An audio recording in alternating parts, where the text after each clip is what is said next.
तो देखते हैं यहाँ पे क्वेश्चन नंबर 5 में हमसे क्या पूछा गया है। A pendulum oscillates 40 times in 4 second, find its time period and frequency. तो यहाँ पे एक पेंडुलम है जो यहाँ पे 40 टाइम्स ऑस्किलेट कर रहा है, मतलब 40 टाइम्स वाइब्रेट कर रहा है 4 सेकंड में। तो हमें इसका टाइम पीरियड भी बताना है और फ्रीक्वेंसी भी बतानी है। तो करते हैं इसको यहाँ पे सॉल्व।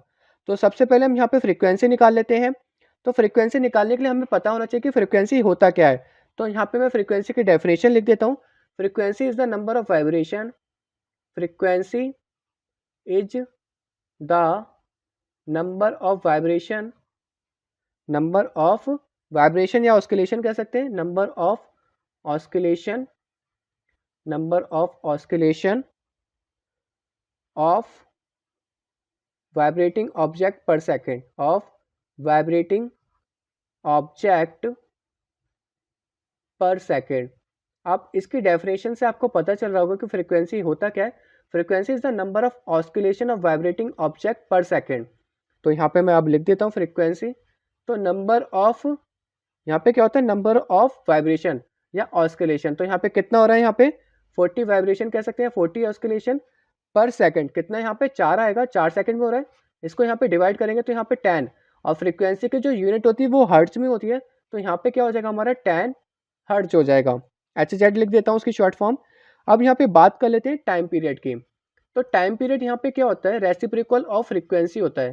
क्या होता है यहाँ पे, रेसिप्रोकल ऑफ फ्रीक्वेंसी होता है, 1 अपॉन फ्रीक्वेंसी लिख लेते हैं।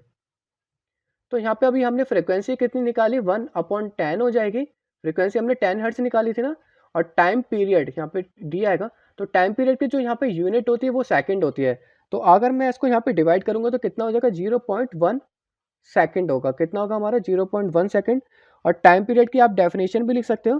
Time period is the time required to complete one oscillation. तो यहाँ पे मैं वो भी लिख देता हूँ टाइम पीरियड की। Time period is the required time period is the required to complete one oscillation. Time period is the required time लिख सकता हूँ, time period is the required time to complete one oscillation. तो यहाँ पे इसकी definition कोई compulsory नहीं थी, मैंने आपको फिर भी बता दी। और यहाँ पे हमें क्या निकालना था, टाइम पीरियड निकालना था और फ्रीक्वेंसी निकालनी थी। तो टाइम पीरियड तो हमने निकाली यहाँ पे कितना, 0.1 सेकंड, और फ्रीक्वेंसी यहाँ पे क्या है, 10 हर्ट्ज।